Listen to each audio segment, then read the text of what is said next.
Krásny dobrý deň vám prajem, milí moji priatelia. Prosím vás, toto video si pozrite až do konca, pretože je povedané skutočne od srdca.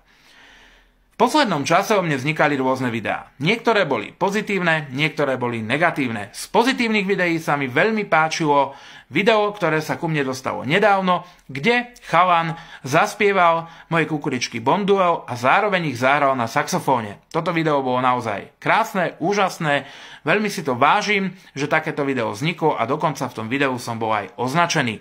Nedávno sa však ku mne dostalo aj jedno veľmi negatívne video od jedného veľmi úspešného youtubera, ktorý sa volá Dunwok.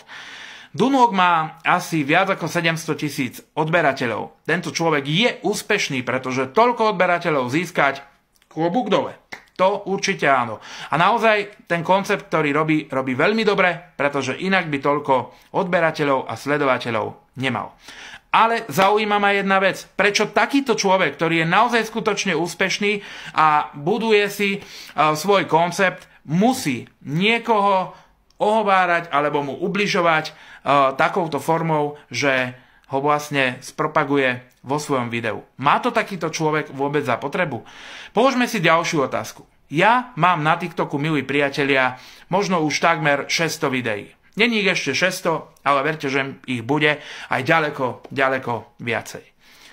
A pozrite si všetky moje videá a položte si otázku, v ktorom z tých 600 videí som ja niekoho ohováral, niekomu ubližoval na TikToku. Áno, dobre, priznám sa, 2 videá boli tuším o Frosterovi, ale on spravil o mne 9, jedno z tých dvoch som dokonca ešte aj stiahol.